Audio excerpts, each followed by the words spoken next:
এক সাহাবীর যুদ্ধের ময়দানে চোখ খুলে গেছে, জিহাদের ময়দানে গেছে তো তোর একটা তীর এসে চোখে লেগে চোখ খুলে গেছে।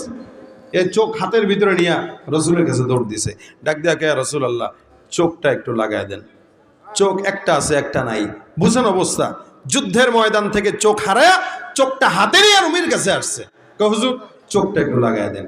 নবী ডাক দেয়া কয় সবর করো, যুদ্ধের জন্য ইমানের জন্য চোখ হারাইছো তো চোখের বিনিময়ে আল্লাহ তোমার জান্নাত দান করবেন। রাসূলের কথা যেটা, চোখের বিনিময়ে জান্নাত দিবেন। সাহাবী কয় হুজুর আল্লাহর কাছে কি জান্নাতের কোনো অভাব পড়ছে? কয় না সেটা তো পড়ে নাই। কয় তাহলে আমার চোখ নিয়ে আল্লাহ আমাকে জান্নাত দেওয়া লাগবে কেন? বুঝেন নাই কথা আপনারা? প্রশ্নটা কি যুক্তি না অযৌক্তিক? আল্লাহর কাছে জান্নাতের অভাব আছে বলে না, তাহলে আমার চোখ নিয়ে কেন জান্নাত দেওয়া লাগবে? হুজুর আমি চোখও চাই, আল্লাহর জান্নাতও চাই। নবী বলেন বাপরে বাপ, কাম তো সারছে। নবী যেই জামানায় থাকবো, বেঁচে থাকবো, চোখ একটা থাকবে না। এক চোখ দিয়ে আপনারা দেখে তো মন ভরে না, দুই চোখ দিয়েই তো দেখে মন ভরতে পারি না, এক চোখ দিয়ে কিভাবে মন ভরে? নবী চোখটা লাগায় দেন। রাসূল সাল্লাল্লাহু আলাইহি ওয়াসাল্লাম তার বরকতি হাতে চোখ নিয়ে সাহাবের এখানে লাগায় দিয়েছেন। সাহাবী বলতেছেন ইয়া রাসূলুল্লাহ, আগে যেটা ছিল ভালো, ওই ভালোটার চাইতে এটা যেন পাওয়ার বেশি বেড়ে গেছে। জামানায় থাকবো আর আপনাকে দেখবো না, এটা কেমনে হয়? সাহাবাদের প্রেম ছিল এটা, নবীকে দেখার জন্য পাগল। আম্মা জান আয়েশা বলেন কখনো কখনো ঘরের ভিতরে লাইট নিবানো। প্রত্যেকটা মানুষের একটা সূর্য আছে, সকালবেলা উদিত হয়। লানা শামসুল ওয়ালিল আফাক, শামসাল্লাহর নবীর আম্মা জান আয়েশা রাদিয়াল্লাহু তাআলা আনহা বলেন প্রত্যেকটা মানুষের একটা সূর্য আছে যেটা সকালবেলা উদিত হয়। আমি আয়েশার একটা সূর্য আছে প্রতিদিন এশার নামাজের পর আমার ঘরের মধ্যে উদিত হয়। আম্মা জান আয়েশা কখনো কখনো সুই দিয়া কিছু সেলাই করতেন। ঘরের ভিতরে যদি বাতি নিভে যাইতো, নবী সাল্লাল্লাহু আলাইহি ওয়াসাল্লাম ঘরে তাশরীফ আনার পর আম্মা জান আয়েশা দেখতেন যে আমার সুইটা রাসূলের চেহারার বরকতে খাটের কর্নারে পড়ে আছে, দেখতে পেতাম। নবীর চেহারা এত বরকতময়, জাবের ইবনে সামুরা রাদিয়াল্লাহু তাআলা আনহু বর্ণনা করেন, আমি একবার উঠানের মধ্যে পয়গম্বরের চেহারার দিকে নজর দিয়ে দেখলাম আল্লাহর নবী লাল দোরা কাটা একটা কাপড় দিয়ে সুন্দর করে উঠানের মধ্যে বসা। আল্লাহর নবীর সাহাবী জাবের বিন সামুরা বলেন আমি আসমানের চাঁদের দিকে তাকাইলাম, আসমানে একটা চাঁদ জ্বলজ্বল করতেছে, জমিনের ভিতরে পয়গম্বর মুহাম্মদুর রাসূলুল্লাহ সাল্লাল্লাহু আলাইহি ওয়াসাল্লাম বসা। আমি একবার আসমানের চন্দ্রের দিকে তাকাই, একবার আমার বরকতি নবীর চেহারার দিকে তাকাই, আল্লাহর নবীর চেহারার দিকে তাকাই, বরকতি আসমানের চাঁদের দিকে তাকাই।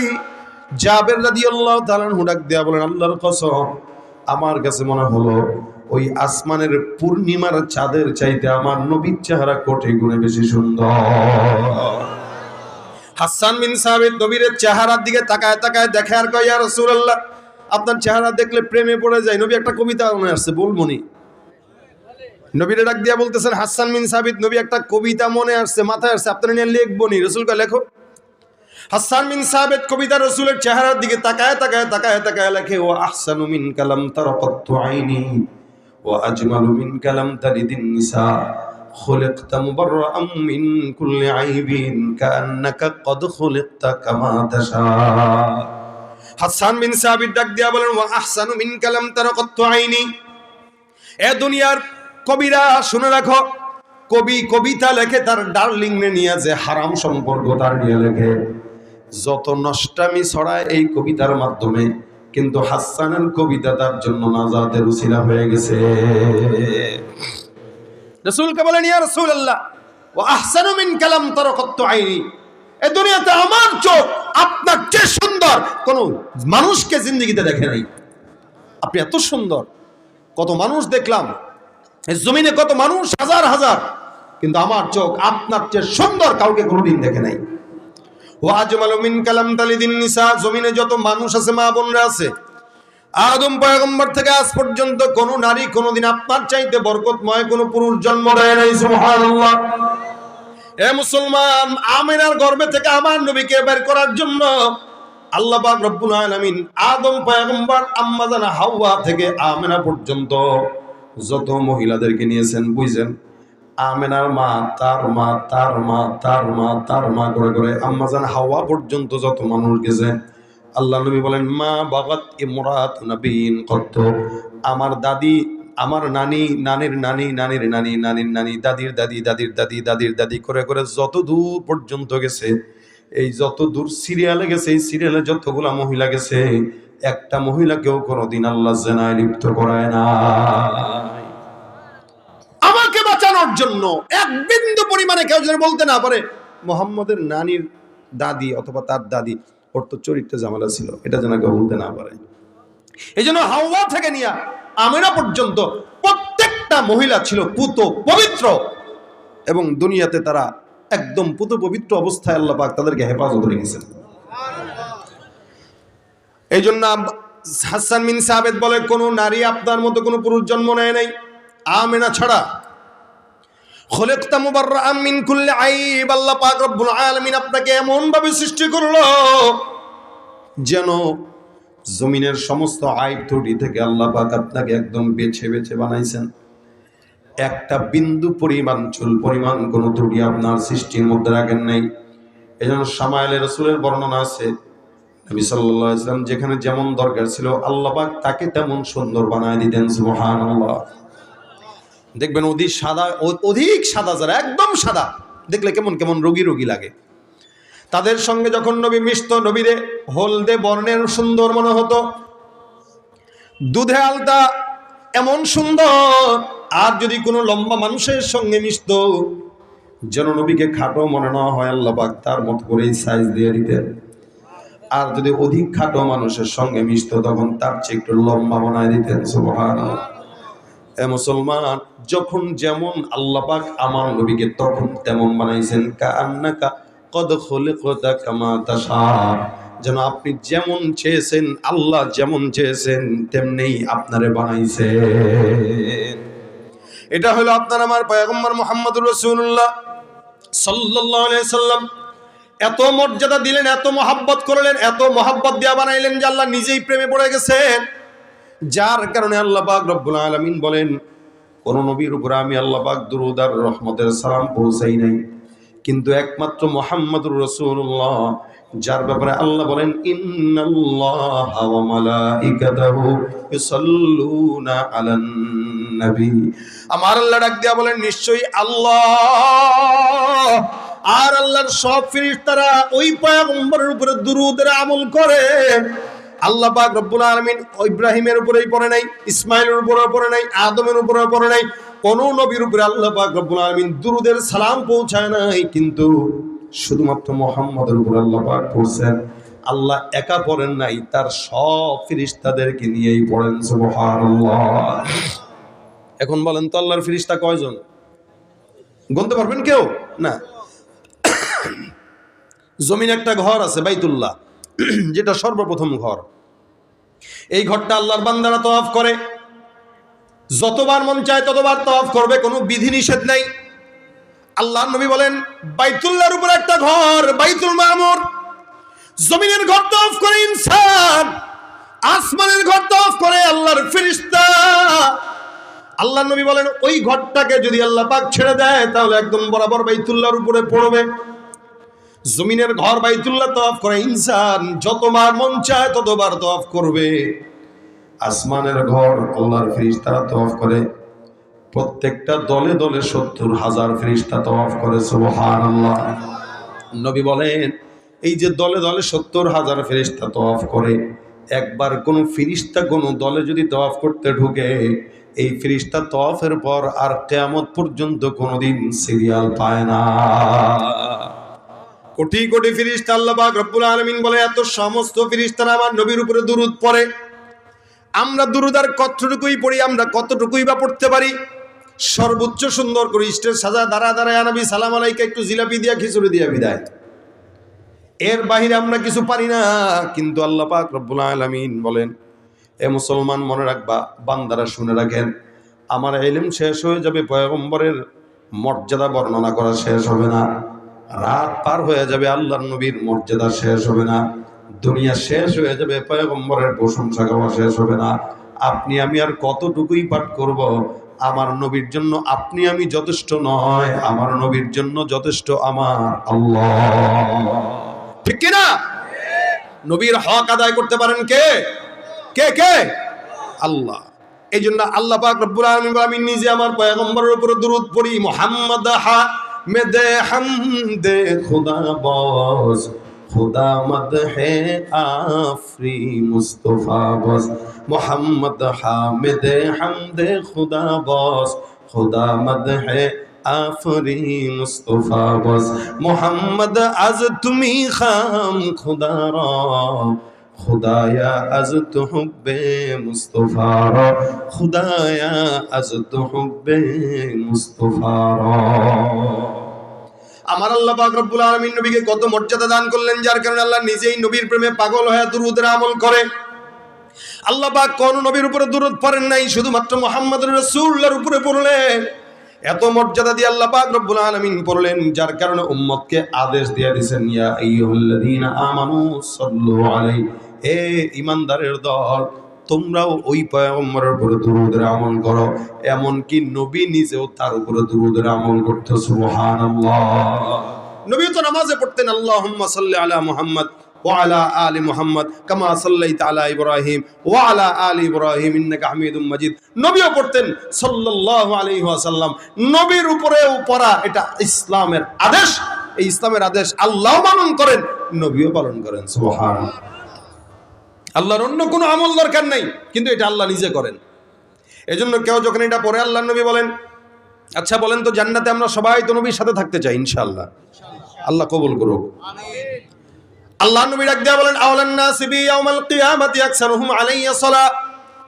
নবী ডাক দিয়া বলেন, শুনো, জান্নাতের ময়দানে আমার পাশের জান্নাতে কেউ যদি থাকতে চাও, আমি নবী বললাম, আমার উপরে যেই বান্দা বেশি বেশি দুরূদ পড়ে, আমি আল্লাহর নবীর জান্নাতে পাশের ঘরে ওই লোকটাকেই আল্লাহ পাক রব্বুল আলামিন রাখবেন। সুবহানাল্লাহ।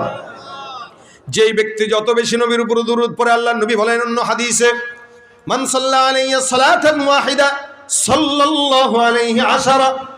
কোন ঈমানদার মুমিন যদি একবার দুরূদের আমল করে, আল্লাহ পাক ওই বান্দার উপরে 10 বার রহমত নাযিল করে দেয়। জবানটা খুলে সুবহানাল্লাহ।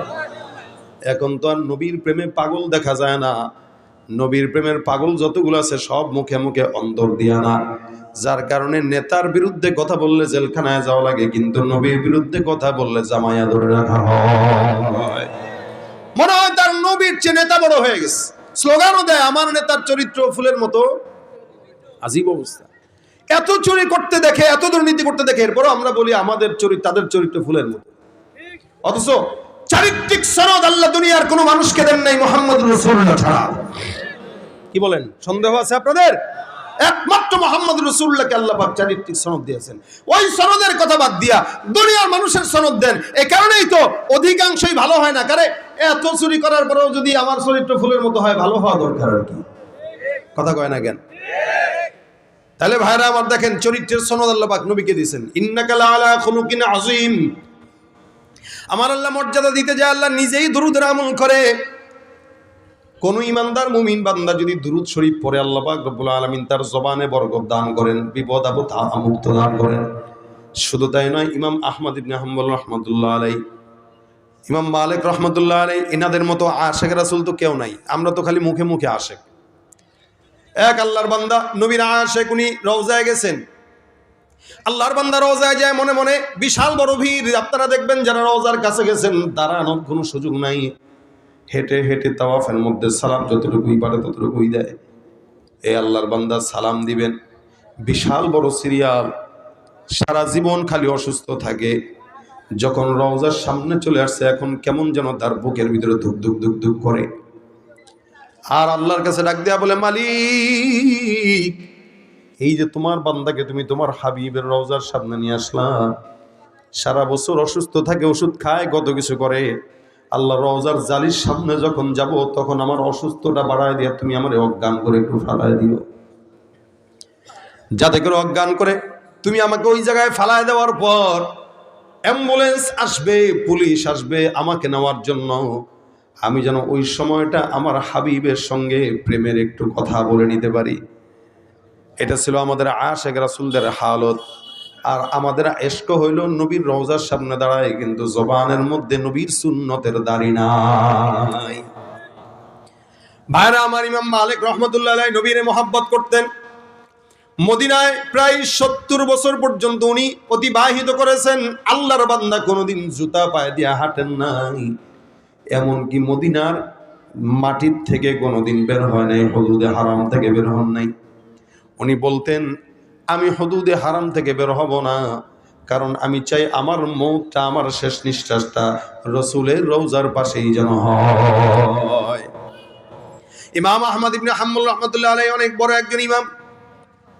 উনি একবার 3-4 দিন পর্যন্ত না খাওয়া, আল্লাহর বান্দা পিপাসার্ত ক্ষুধার্ত অবস্থায় নবীর রওজার সামনে গেলেন। যাওয়ার পর রওজার সামনে রসুলের সামনে সালাম দেওয়ার শিকায়ত করতেছেন, ইয়া রাসূলুল্লাহ, আপনার সাহাবা আজমাইনরা ক্ষুধার যন্ত্রণা আপনাকে একবার যদি দেখতো 3 দিনের ক্ষুধা নিবারণ হয়ে যেত। আমি ক্ষুধার যন্ত্রণায় আপনার কাছে আসলাম, আমি তো আপনাকে দেখতে পারবো না। নবী তাদেরকে আপনি দেখা দেন, সামনে সামনে দেখা দিয়েছেন, যার কারণে তারা সরাসরি আপনাকে দেখে ক্ষুধা নিবারণ করলো। কিন্তু আমি নালায়েক, যার কারণে আমি আপনাকে সরাসরি দেখি নাই। কিন্তু সরাসরি না দেখলেও স্বপ্নে তো আপনি দেখা দিবেন। রাসূলের রওজার সামনে যায় ইমাম আহমদ ইবনে হাম্বল রাহমাতুল্লাহি আলাইহি সুন্দর করে শিকায়াত করে আল্লাহ নবীর নামে দুরূদ পড়তে পড়তে রওজার সামনে ঘুমায় গেছে। এখন তো ভিড় বেড়ে গেছে, যার কারণে রওজার সামনে ঘুমানোর চিন্তাও করা যায় না। আমি নিজেই 2015 সালে যখন যাই তখন একদম খালি। ওই যে রওজাতুম মিন রিয়াজিল জান্নাহ, এই জায়গায় কত রাত সময় কাটানো হয়েছে। হাজী সাহেবদের দিন যত যাচ্ছে সমস্ত লৌকিকতাগুলো বাড়তেছে, যার কারণে ভিড়ও বাড়ে। এই যে ভিড় বাড়তেছে, ইবাদত নাই, যত মানুষ সামনে যায় সবগুলা মোবাইল নিয়ে ব্যস্ত, নবীকে সালাম দিতে ব্যস্ত থাকে না। খাটিয়া আশিকে রাসূল যারা নবীর রওজার সামনে যায় তারা নিজেদেরকে স্থির রাখতে পারে না। এ আল্লাহর বান্দা রাসূলের রওজার সামনে যায় ডাক দিয়া বলে, ইয়া রাসূলুল্লাহ, আপনাকে বলতেছি, আপনার সাহাবা আজমাইন আপনাকে দেখে দেখে ক্ষুধা নিবারণ করত, আমি আপনার সামনে আসলাম, দেখতে পারি নাই, দয়া করে পয়গম্বর আপনি আমার ক্ষুধাটা একটু নিবারণ করে দেন। এই কথা বলে দুরূদ পড়তে পড়তে আল্লাহর বান্দা ঘুমায় গেলেন। ঘুমের ভিতরে স্বপ্নের মধ্যে তাকায় দেখেন ডান পাশে আবু বকর, বাম পাশে ওমর বসা। পিছন থেকে হযরত আলী তাকে ধাক্কা দিয়া ডাক দিয়া বলে, এ ইমাম আহমদ ইবনে হাম্বল, তাড়াতাড়ি উঠে যাও। ঘুমের ভিতরে আল্লাহর বান্দা স্বপ্নের ভিতরে দেখে আবু বকর আর ওমর, ওদিক দিয়ে আলী রাদিয়াল্লাহু তাআলা আনহু তারা ডাক দিয়া বলে, তাড়াতাড়ি উঠো, আকা নামদার মুহাম্মদুর রাসূলুল্লাহ আসবে।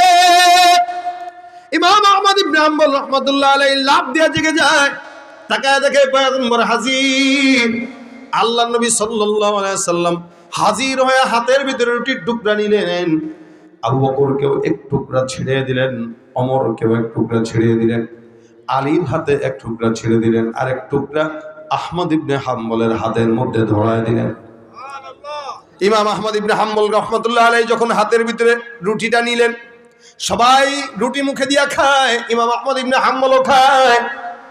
আল্লাহর বান্দা খাইতে খাইতে হঠাৎ করে তাকায় দেখে ঘুম থেকে জেগে গেলেন। রওজার সামনে শোয়া অবস্থায় আল্লাহর নবীকে উনি স্বপ্ন দেখলেন। নবী স্বপ্নের মধ্যে তাকে রুটি খাওয়ায় দিলেন, হাতের মধ্যে ধরায় দিলেন। ইমাম আহমদ ইবনে হাম্বল রাহমাতুল্লাহ আলাইহি হাতের ভিতরে তাকায় দেখে রসুলের ঘুমে দেওয়া ওই রুটিটা তার হাতের মধ্যে এখনো লেগে আছে। তাকায় দেখে হাতে রুটি, রসুলের স্বপ্নে দেওয়া রুটি। এরকম অসংখ্য ইমামরা, অসংখ্য বুজুর্গানের দিনে ইমাম আসম কুফি নামে একজন ইমাম ছিলেন, নাহু শরীফের অনেক বড় ইমাম। এ আল্লাহর বান্দা যখন কথা বলতেন তখন তার জবান থেকে সুঘ্রাণ আসতো, আর ঠোঁটের মধ্যে সবসময় কি যেন চুষতেন, এরকম জিহ্বা ভিজাইতেন। আমরা যেরকম জিহ্বা দিয়া ঠোঁট ভিজাই, আল্লাহর বান্দা জিহ্বা দিয়া ঠোঁট ভিজাইতেন। আর কথা যখন বলতেন তখন তার জবান থেকে মিশকের ঘ্রাণ আসত। একবার ওনার খাদেম ডাক দিয়া বলে, হুজুর আমি বুঝলাম না, আপনাকে সব সময় কথা বলতে অবস্থায় ঠোঁটের মধ্যে আপনাকে ঠোঁট ভিজাইতে দেখি আর আপনার মুখ থেকে সুঘ্রাণ পাই, এটার কারণ কি আজকে আমাদেরকে বলতেই হবে। ইমাম আসিম কুফি রাহমাতুল্লাহ আলাইহি ডাক দিয়া বলেন, শোনো, আমি আল্লাহর নবী সাল্লাল্লাহু আলাইহি ওয়াসাল্লামের নামের দুরূদের আমল অনেক বেশি করি।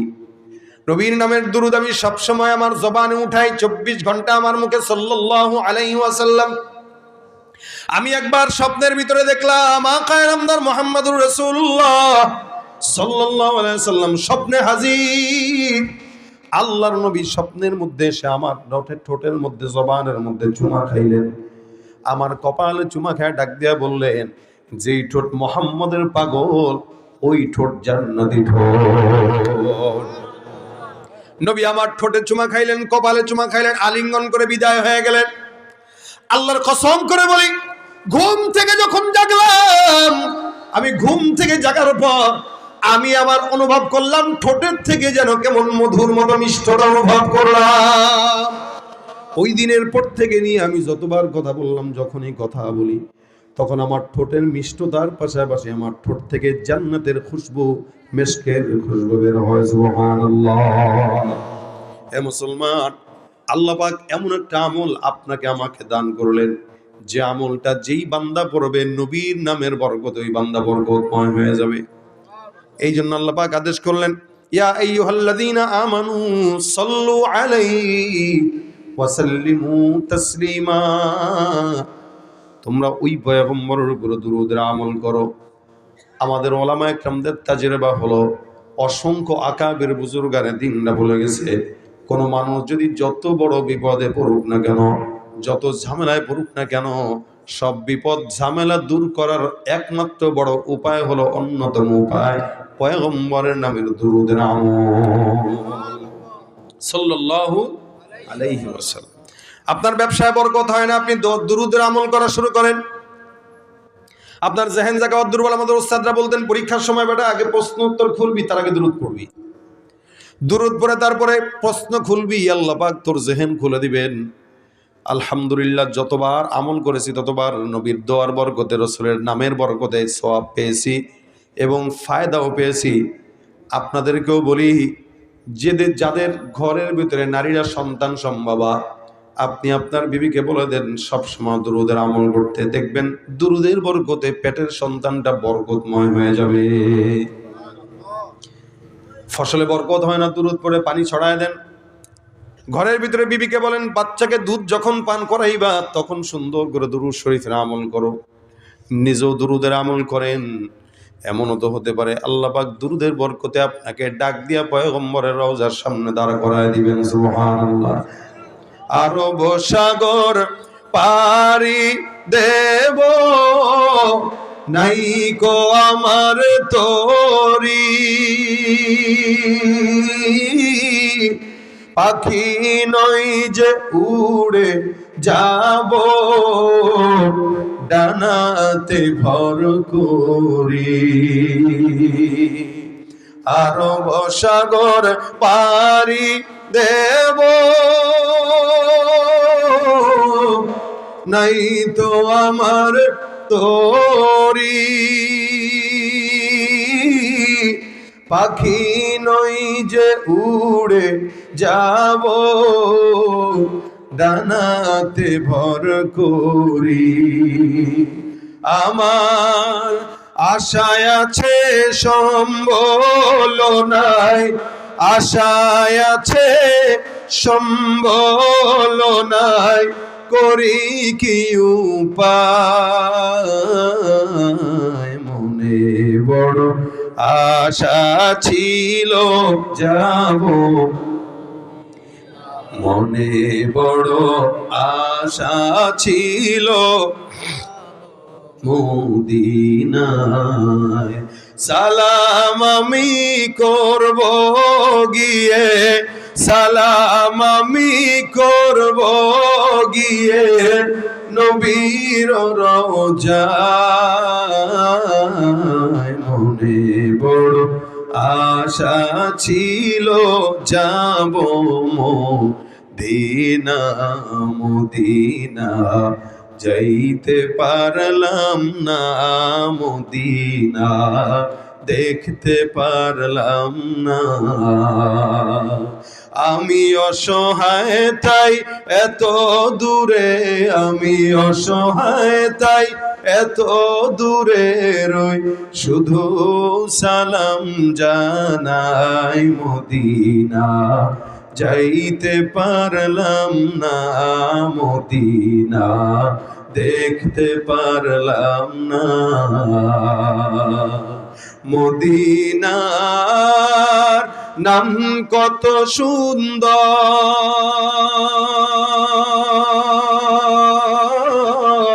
মদিনা কেড়েছে অন্তর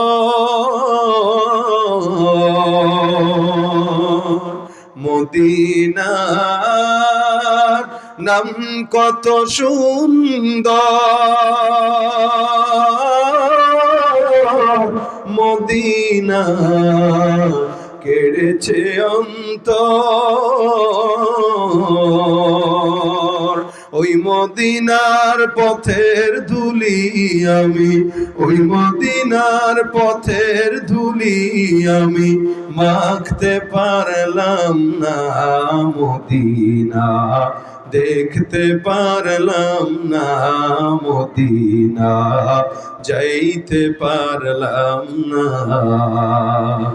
আমি অসহায় তাই এত দূরে আমি অসহায় তাই এত দূরে রই শুধু সালাম জানাই মদিনা দেখতে পারলাম না মদিনা যাইতে পারলাম না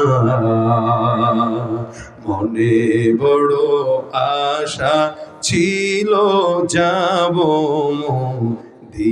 মদিনায় যেতে চাই তো ইনশাআল্লাহ চাই সবাই আল্লাহ মদিনার জন্য কবুল করে বলেন আমিন মদিনা যদি যেতে চান আমল একটা কয়টা একটা বেশি বেশি আজকে থেকে নিয়ত করেন যখন সময় হয় তখন দুরূদের আমল করবেন বসে আছেন সাল্লাল্লাহু আলাইহি ওয়াসাল্লাম শুয়ে রয়েছেন সাল্লাল্লাহু আলাইহি ওয়াসাল্লাম আশরাফ আলী থানভী রাহমাতুল্লাহ আলাইহি একটা আমল দিয়েছেন ওনার কিতাবে উনি বলেন কোন ইমানদার মুমিন যদি প্রতিদিন 1000 বার দুরূদ শরীফ পড়ে ঘুম যায় আল্লাহ পাক তার ফজল ও করমে স্বপ্নে পয়গম্বরকে দেখা দিয়ে দিবেন এটা ইয়াকিনের সাথে পড়বেন ইয়াকিনের সাথে ইনশাআল্লাহ হয়তো আলসামি লাগবে কিন্তু রাসূলকে একবার দেখার পরে এমন লোভ লাগবে মনে হবে যে আরো ভালো করে দেখি বেশি দেখি তাই আমল বাড়াই দিচ্ছেন এজন্য যে দোকানপাটে আছেন দোকানপাটে পড়বেন রিকশা চালান অবস্থায় পড়বেন হুন্ডা চালাইতেছেন হুন্ডা চালানো অবস্থায় পড়বেন মাদ্রাসায় বসে আছেন তো তখন পড়বেন অর্থাৎ আমরা আমাদের সময় যেই পরিমাণে অপচয় করি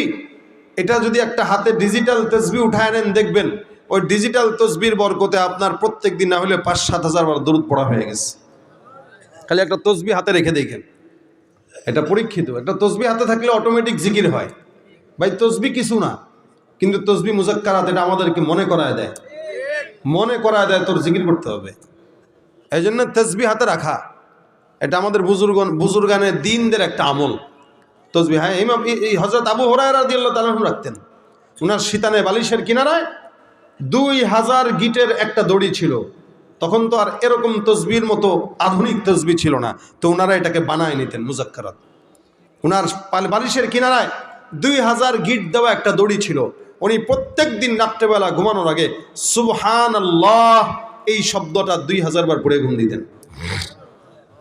আমরা তো ঘুমানোর আগে হেডফোন কানে দিয়া গান শুনতে শুনতে ঘুমাই অভ্যাস বানায় নিছে এটা মুভি দেখতে দেখতে ঘুমায় যুবকেরা নাটক দেখতে দেখতে ঘুমায় মরণ যদি অবস্থায় হয় তো জাহান্নাম ছাড়া তার উপায় নেই এজন্য হাতে তাসবিহ নিয়ে যদি সাল্লাল্লাহু আলাইহি সাল্লাম পড়তে পড়তে ঘুমান তো মরণ হইলেও রাসূলের দুরূদের বরকতে জান্নাত হয়ে যাবে এজন্য আজকে থেকে নিয়ত করেন রাসূলের উপর দুরূদ পড়বেন তো ইনশাআল্লাহ একবার পড়লে 10টা নেকি 10 বার রহমত 10টা গুনাহ মাফ 10টা গুনাহ মাফ 10 বার সম্মান বুলন্দ হয়ে যাবে রাসূলের সাথে দিদার তো নসিব হবেই ইনশাআল্লাহ এজন্য যতক্ষণ পারেন আমি আমার জিন্দেগির টার্গেট এটা বানাইছি আমি আকসার মাহফিলে মানুষকে দুরূদের আমল দেই কেন দেই যে আমার হয়তো দুর্বলতা থাকবে কিন্তু আল্লাহ পাক যদি এই উসিলা আমাদের মাফ করে আমার উসিলা যদি কিছু মানুষ পড়ে এই উসিলা যদি আমি সওয়াব পাইতে এটাই কামিয়াবি আজকের এই মজমা যদি আপনারা কিছু পড়েন আর কাউকে যদি আবার তারগিব দেন যে ভাই এটা পড়েন তা আপনারাও সওয়াব পাবেন ইনশাআল্লাহ কারণ এটা আল্লাহ নিজে আমল করে এই আমলটা আল্লাহ পাক নিজে করে এটা আমাদের জন্য ওয়াজিব করা এটা সাধারণ কোনো আমল না। আল্লাহ পাক যেন আমাদেরকে এই আমলটা বেশি বেশি করার তৌফিক দান করে বলেন আমিন। তাহলে আজকের এই মাদ্রাসার মাহফিলে যতক্ষণ আলোচনা শুনছেন, সেই মাগরিব থেকে এই পর্যন্ত, মাগরিবের পরে মনির সাহেবের হুজুর ওয়াজ শুনছেন, এশার পরে আলী আকবর সাহেবেরটা শুনছেন, এখন আমারটা শুনছেন। এই 3টা ওয়াজের থেকে যার কাছে যেটা সহজ মনে হয়, যেটা মনে হয় যে এটা আমি নিতে পারবো, এই আমলটা আমার জীবনে ফিট করি, ইনশাআল্লাহ প্রোগ্রাম কামিয়াব হওয়ার জন্য বেশি ওয়াজ দরকার নেই। এই 3 হুজুরের 3টা আমলই যথেষ্ট। আল্লাহ যেন আমাদের কামিয়াবি দান করে বলেন আমিন। যা বললাম শুনলাম ভুল ত্রুটি থাকলে যেন আল্লাহ পাক ক্ষমা করে দেয় বলেন আমিন। মাদ্রাসার মাহফিল আলহামদুলিল্লাহ, আপনারা যেই পরিমাণে মাদ্রাসার জন্য দান করেছেন, আল্লাহর রহমতে ফজল ও করমে সবসময় এভাবে দানের হাতকে প্রসারিত করবেন ইনশাআল্লাহ। তাহলে এই প্রতিষ্ঠানটা আরও উন্নয়ন হবে। অনেক পুরনো প্রতিষ্ঠান, আপনাদেরই প্রতিষ্ঠান, এখান থেকেই এক একজন বড় বড় হাফেজে কোরআন না বের হবে, আলেমে দ্বীন না বের হবে। তো ইনশাআল্লাহ আমরা যদি এই প্রতিষ্ঠানকে আগায় নেই, আমাদের সমাজ এগিয়ে যাবে। প্রতিষ্ঠান আগায় নেব, তো এই সমাজ থেকে, এই প্রতিষ্ঠান থেকে বড় বড় হাফেজ যেরকম মনির সাহেবের মতো ওলামা একরাম বের হয়ে সারা বাংলাদেশে দ্বীনের খেদমত করবে। তা আমরা চাই এই মাদ্রাসার সমস্ত হাফেজ যারা আছে এবং যারা সহযোগিতা করে, আল্লাহ পাক প্রত্যেককে যেন নাজাতের ফয়সালা করে দেয় বলেন আমিন। আলোচনা যতটুকু হলো এতটুকুই শেষ, বাসা পর্যন্ত নেব দুরূদ শরীফ। রাজি আছি ইনশাআল্লাহ? রাজি আছি ইনশাআল্লাহ? আল্লাহ পাক যেন আজকের এই মজমাকে এতটুকুতেই বরকতময় করেন বলেন আমিন। এই শেষমেশ উঠবেন মোনাজাত না দিয়া? তাহলে উঠতেছেন কেন? উঠতেছেন কেন? এক সময় আমরা মাহফিল করতাম, মাহফিলের শেষে মানুষ ভিড়তো কেন? যে গজল কি বলে, ওয়াজ যতটুকু শুনছি বা না শুনছি, মোনাজাতটা ধরে যাই। এক সময় মানুষ আখেরি মোনাজাতের জন্য রাস্তায় আশেপাশে দাঁড়ায় থাকতো, মোনাজাতের আগে ঢুকে যেত। আর এখন কোন জামানা আসলো, ওয়াজ শুনে 1.5-2 ঘন্টা, 5 ঘন্টা, 10 ঘন্টা, মোনাজাতের আগে শয়তান কয়, রে বেটা উঠ, আমার খালাতো ভাই না তুই, এনে কি থাকবি? আর তো খালাতো ভাই বলে উঠায় দেয়। যারা উঠতেছে এরা সবাই শয়তানের খালাতো ভাই, একদম সোজাসুজি বলে দিলাম। যারা উঠতেছে মোনাজাত ছাড়া এরা শয়তানের খালাতো ভাই। এতক্ষণ শয়তান তারে শুনাইছে, হাতের ভিতরে ময়লা নিয়ে তারা বাড়িতে পাঠাবে, জানে যে ও গুনাহ করলে এই গুনাহ সাফ হওয়ার দরকার নেই, ও যেন গুনাহগার হয়ে থাকে, এই কারণে ময়লা সাফ ছাড়াই বাসায় নিতে চাইতেছে। তা আমরা শয়তানের খালাতো ভাই হয়ে যেতে চাই না, আমরা মোনাজাত করে নিষ্পাপ হয়ে যেতে চাই ইনশাআল্লাহ। তা আমার সঙ্গে সর্বশেষ একটা নাতে রাসূল গাবেন, আওয়াজ দিয়া গাবেন সবাই। আল্লাহ পাক রব্বুল আলামিন আমাদেরকে এই নাতে রাসূলের বরকতে যেন কবুল করে বলেন আমিন। আমি আপনাদের সামনে যেই নাতে রাসূল পরিবেশন করবো, এটা পরিচিত, সবাই পারেন। অনেকেই রাসূলের শানে নাত গান গাইতে চান, ভুলভাল গান। আমাদেরকে অনেকে মেসেজ দেয় যে আপনাদের গজলের বই থাকলে আমাদেরকে জন্য নিয়ে আসবেন। তাদের জন্য চর্চার জন্য গজলের বই আছে, যেগুলোর পরিচিত আমাদের, এগুলোর সম্বলিত। চর্চা করবেন ইসলামী সংস্কৃতি, তাহলে গান বাজনা অপসংস্কৃতি এগুলো দূর হয়ে যাবে।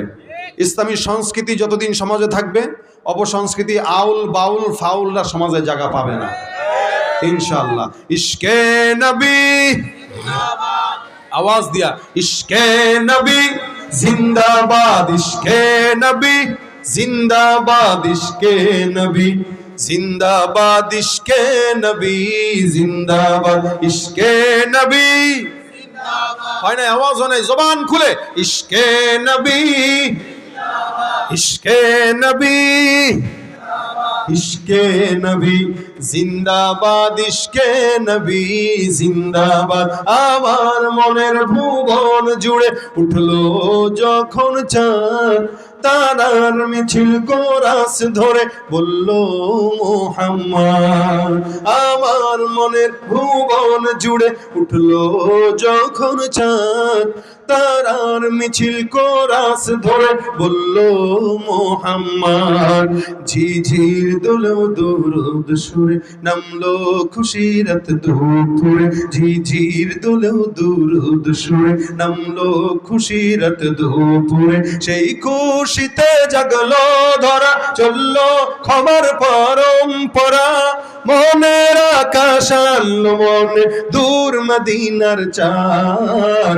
ইশকে নবী, ইশকে নবী, ইশকে নবী জিন্দাবাদ, ইশকে নবী, ইশকে নবী, ইশকে নবী জিন্দাবাদ, ইশকে নবী, ইশকে নবী, ইশকে নবী জিন্দাবাদ ইশকে নবী জিন্দাবাদ রক্ত কণায় দফায় দফায় উঠে শিহর মুহাম্মাদের নামের সুরে গায়ে পাখি যখন আকুল সুরে শিল্পী কবি গাইলে প্রেমের নাতে নবী আকুল সুরে শিল্পী কবি গাইলে প্রেমের নাতে নবী মন হয়ে যায় পাগল পারা নামায় দু চোখ অশ্রু ধারা দিল পরিবেশ দুরুদ সুরে চায় দিদারের সার ইশকে নবী ইশকে নবী ইশকে নবী জিন্দাবাদ ইশকে নবী ইশকে নবী ইশকে নবী জিন্দাবাদ ইশকে নবী জিন্দাবাদ ইশকে নবী ইশকে নবী জিন্দাবাদ ইশকে নবী জিন্দাবাদ সাল্লাল্লাহু আলাইহি ওয়াসাল্লাম।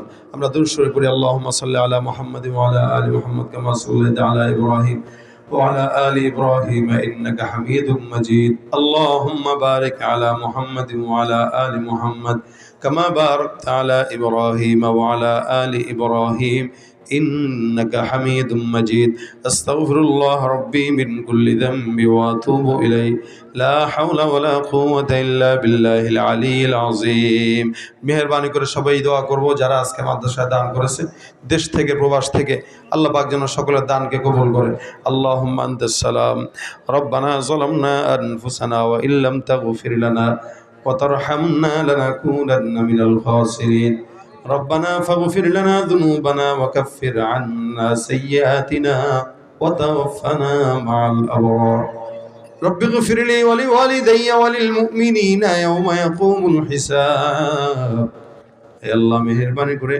আজকের মজমাকে তুমি কবুল ও মঞ্জুর করে নাও যা আলোচনা হয়েছে আমল করার তৌফিক দান করে দাও হে আল্লাহ ভুল ত্রুটি থাকলে ক্ষমা করে দাও সওয়াবগুলো মদিনার রওজা মুবারকে পৌঁছায় দাও মালিক গো মেহেরবানি করে সকল প্রকার বালা মুসিবত থেকে আমাদেরকে হেফাজত করো আয় আল্লাহ মাহফিলে যারা দান করেছে টাকা দিয়ে শ্রম দিয়ে মেধা বুদ্ধি মাশওয়ারা দিয়ে আল্লাহ প্রত্যেকের সহযোগিতা কবুল মঞ্জুর করে নাও আয় আল্লাহ যারা দান করেছে বিদেশ থেকে প্রবাস থেকে আল্লাহ প্রত্যেকের জানে মালে বরকত দান করে দাও আয় আল্লাহ মাদ্রাসার জন্য যারা মহব্বত করে কষ্ট মুজাহাদা করে সবাইকে নাজাতের জরিয়া বানায় দাও অসুস্থদেরকে শেফায়ে আজলা দায়মা নসিব করো আল্লাহ অভাবগ্রস্তদের অভাব দূর করে দাও ঋণগ্রস্তদের ঋণগুলো পরিশোধ করে দাও আয় আল্লাহ আমাদের ভিতরে যারা বিপদে আছে আল্লাহ সব প্রকার বালা মুসিবত বিপদ থেকে তাদেরকে হেফাজত করো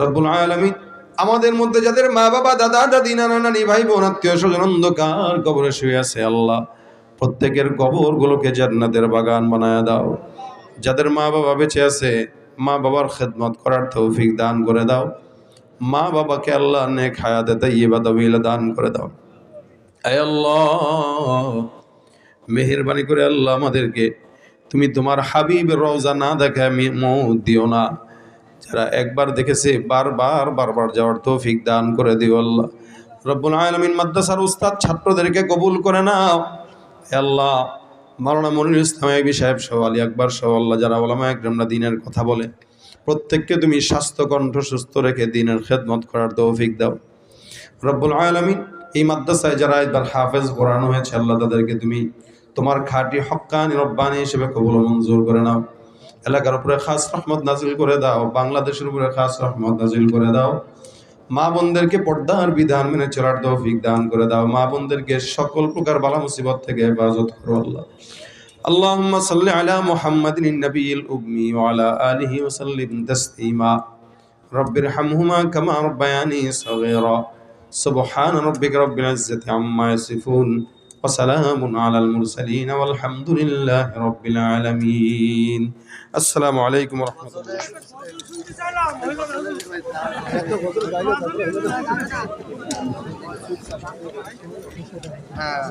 চুপচাপ থাকলে কথা শোনা যায় একটু অহংকার দিতে হয় দামটা একটু বলে লাভাই নেন ভাই এটা লাভাই নেন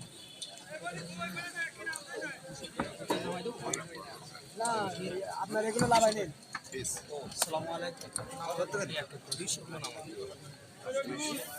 কত কে মারলে হয় রে ভাই? কেউ আগে এসেছে কেউ পরে এসেছে বুঝছেনি। এটা তো সময়। একটা বলুন।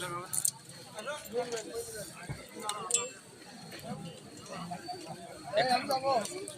যাবো না আমরা? এটা কার